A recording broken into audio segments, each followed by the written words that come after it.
Hello everyone, मेरा नाम मनीषा है and I did my graduation in botany honours from Hindu college university of Delhi. Currently, I am pursuing in Masters in Biotechnology from Jawaharlal Nehru University. So this video is about my strategy, that how I prepared for the exam and how I cleared it.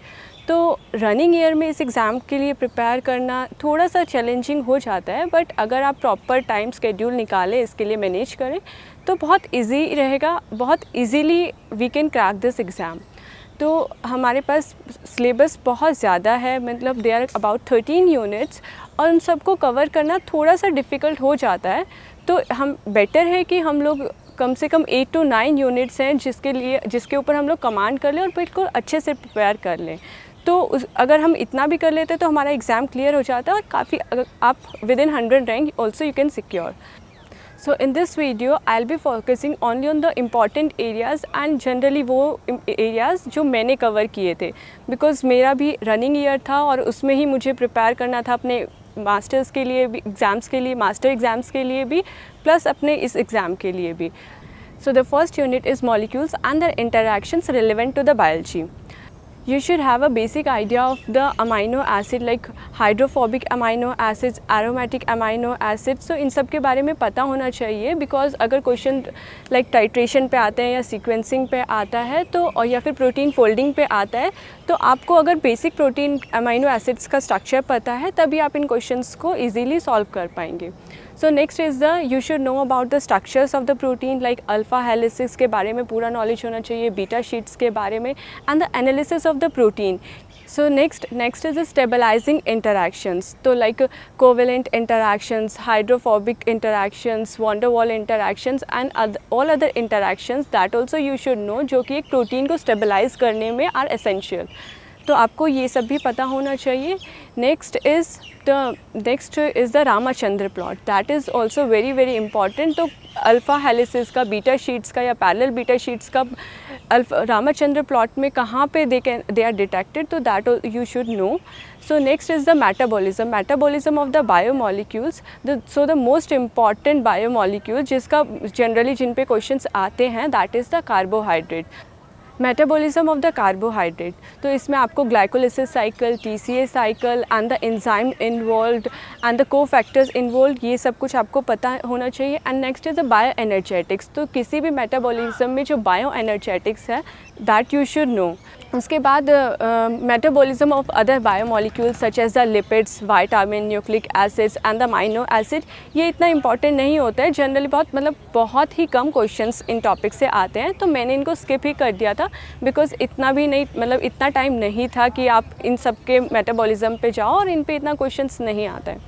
And the most important area from this unit is about the enzymes. तो enzyme के बारे में, the catalysis, the strategies of the catalysis, enzyme inhibition, the inhibitory models like non-competitive inhibition, what's competitive inhibition, what's uncompetitive inhibition, and the graphs. तो इनके बारे में आप बिल्कुल, आपको क्लियर, अपना बेस ही एकदम पूरा आपको क्लियर करना पड़ेगा इन क्वेश्चंस के लिए. सो नेक्स्ट इज़ न्यूक्लिक एसिड्स. तो इस टॉपिक से जनरली कॉन्फॉर्मेशंस पे क्वेश्चंस आते हैं, about the conformations of the nucleic acids and the A form, B form, Z form, इसके बारे में आपको पता होना चाहिए. And how to calculate the linking number. So books which you can prefer are Voigt and Lillinger. तो and you can have a quick revision from the Pathfinder books.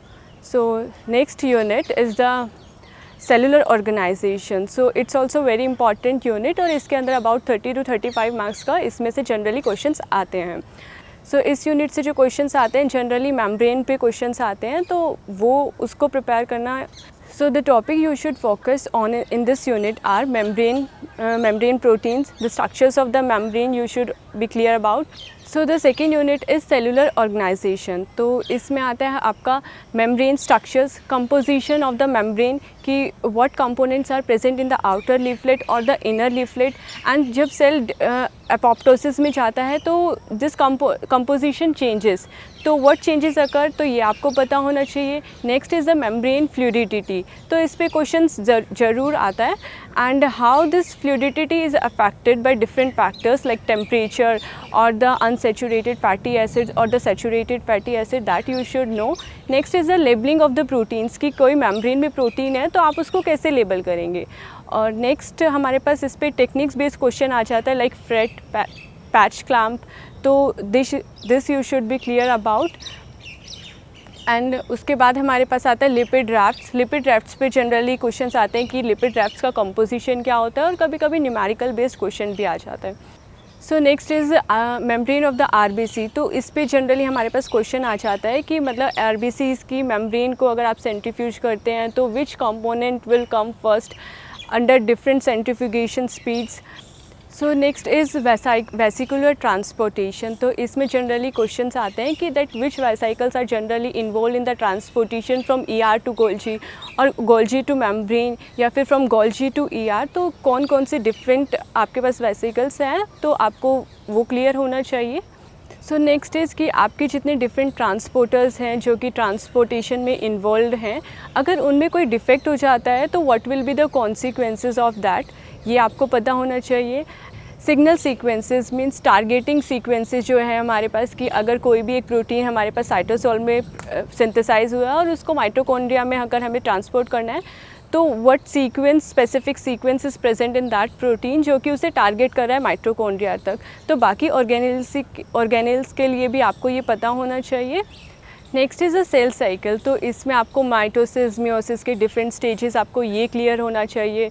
और फिर हमारे पास डिफरेंट इनहिबिटर्स हैं कि पर्टिकुलर स्टेज को inhibit करने के लिए कौन सा ड्रग वी कैन यूज़, तो ये आपको पता होना चाहिए। एंड उसके बाद सेल साइकिल का regulation, that is the most important, like P53 या RB, रेटिनोब्लास्टोमा, तो ये how these molecules regulate the cell cycle, तो this should be very clear. और अगर इन सारे रेगुलेशंस में कोई डिफेक्ट होता है तो how they lead to the cancer और अदर डिसऑर्डर्स, तो this should be clear. So cell cycle में हमारे पास डिफरेंट CDKs और साइक्लिन्स प्रेजेंट होते हैं, तो पर्टिकुलर अगर सेल कोई G0 स्टेज पे है या दूसरी किसी स्टेज पे है, तो उस पर्टिकुलर स्टेज पे हमारे पास कौन सा साइक्लिन या CDK प्रेजेंट है, that you should be clear about. So next is cell communication and the signaling, तो इसके अंदर जनरली हमारे पास जो क्वेश्चंस आते हैं, match the following types questions आते हैं, और इसमें आपको पता होना चाहिए कि what are the extra cellular proteins और द इंटीग्रेंस पता होना चाहिए, और सेल एडहेशन मॉलिक्यूल्स कौन कौन से हैं, तो ये आपको सब कुछ पता होना चाहिए। Their characteristic and the location, that's very important, और जनरली सिर्फ इसी से क्वेश्चन आता है। So next is the signaling, तो सिग्नलिंग में आपका hedgehog signaling, notch signaling and the Wnt pathway, very important pathways. और बाकी जो हमारे पास सिग्नलिंग में आते हैं लाइक GPCR, RTK पाथवेज और द न्यूक्लियर रिसेप्टर पाथवे, तो these are also very important, और जनरली इनके receptors and the ligands molecules, तो this you should know about. So next is cell signalling, तो इसमें हमारे पास Wnt pathway, hedgehog pathway, notch pathway and the RTK pathways, GPCR और the nuclear receptor pathways, तो ये आपको सब क्लियर होना चाहिए। And the ligands involve in this pathways, वो भी पता होना चाहिए। और नेक्स्ट इज़ द हमारे पास canonical and the non canonical pathways, ये भी आपको क्लियर होना चाहिए।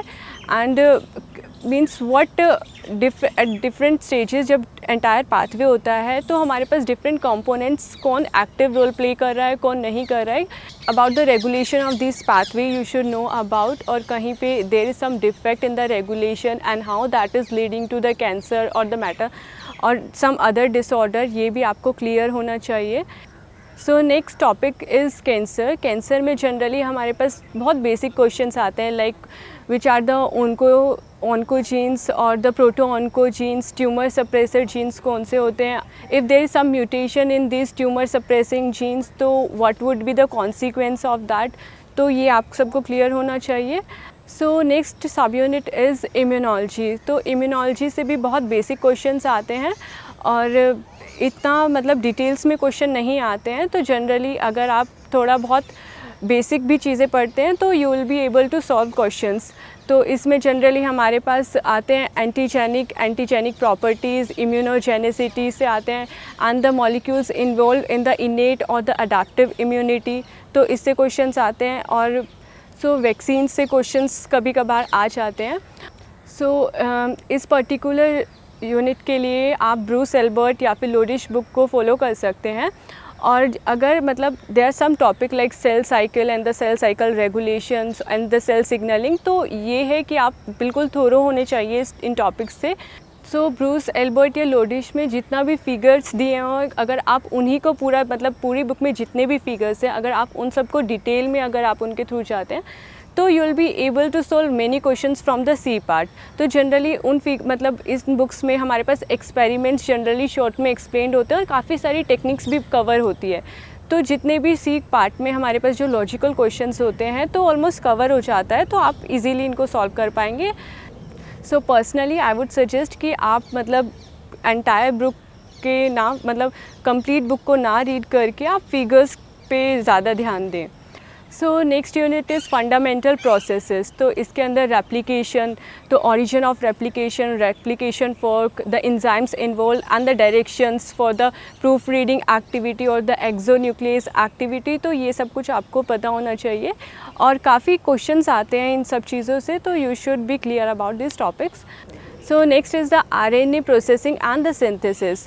तो इसके अंदर जनरली एवरीथिंग इज़ इम्पॉर्टेंट कि आपका RNA जब सिंथेसाइज हो रहा है या प्रोसेस हो रहा है तो every step you should know about.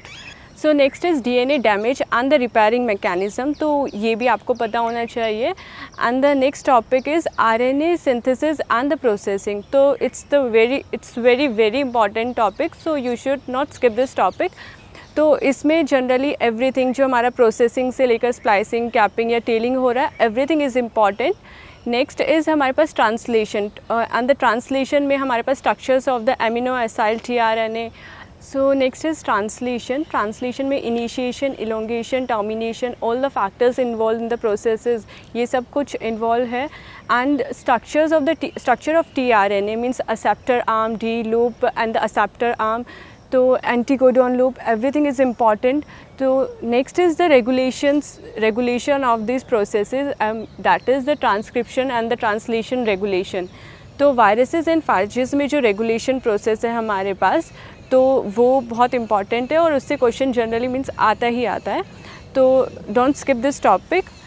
Next is the operon system. तो ऑपेरॉन पे lac operon and the tryptophan operon, both are important.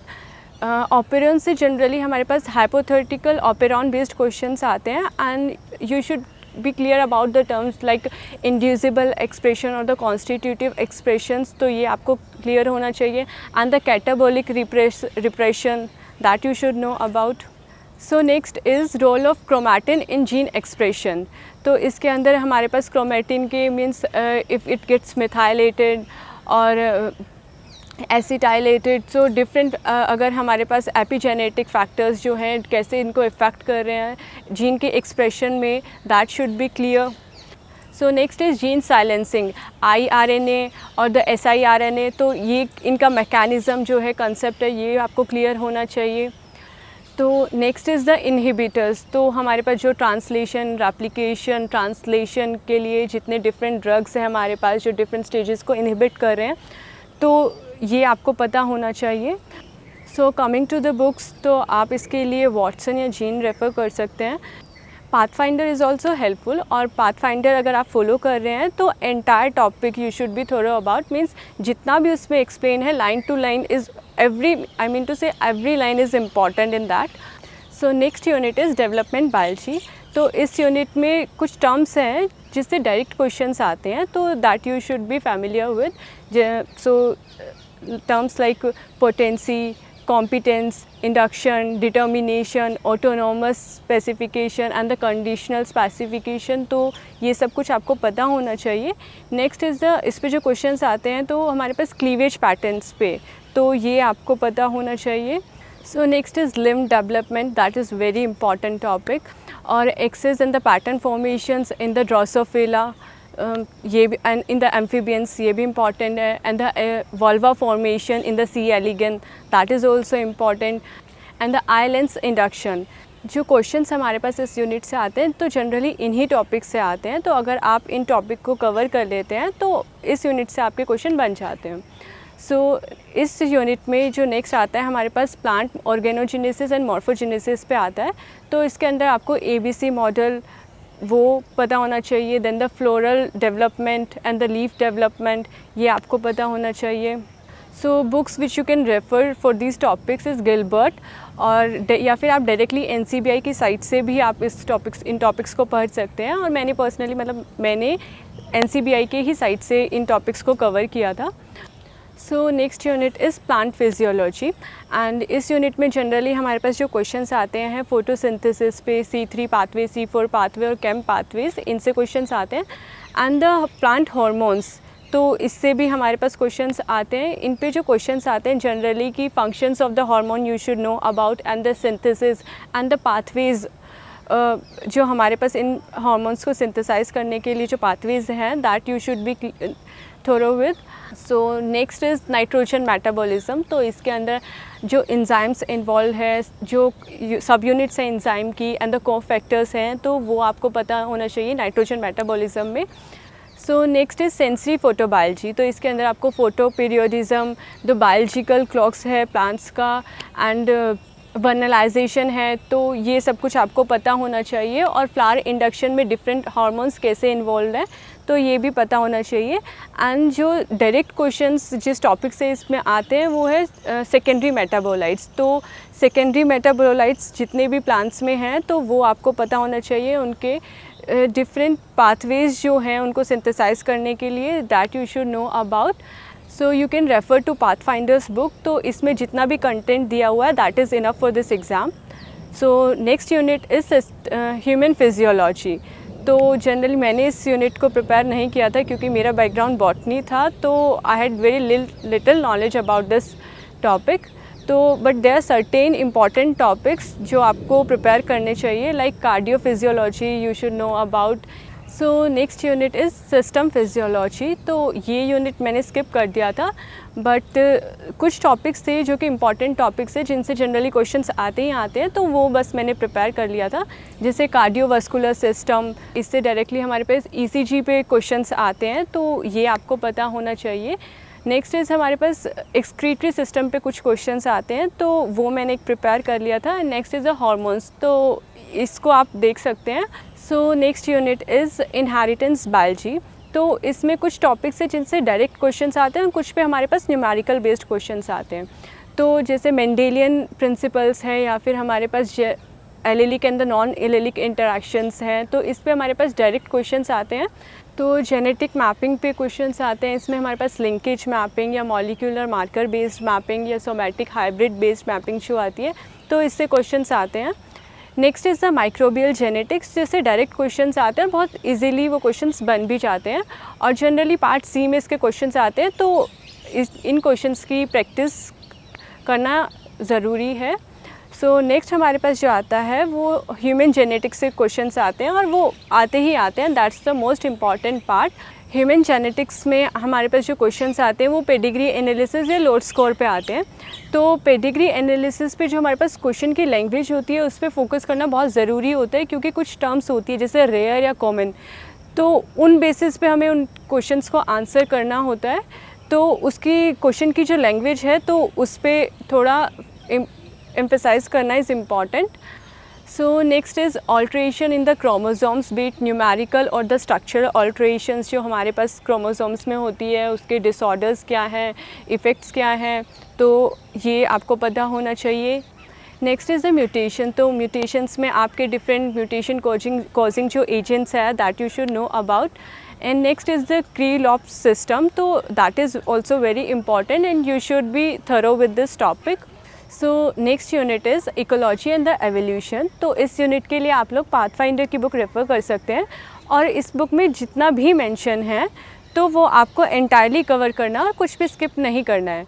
और एवोल्यूशन में भी जितना भी बुक में मेंशन है you have to cover it all. और बस बुक में एक ह्यूमन का जो एवोल्यूशन है, डिफरेंट स्टेजेस जो होती हैं ह्यूमन के एवोल्यूशन में, वो मेंशन नहीं है, तो उस पर क्वेश्चंस आते हैं, तो दैट यू शुड कवर।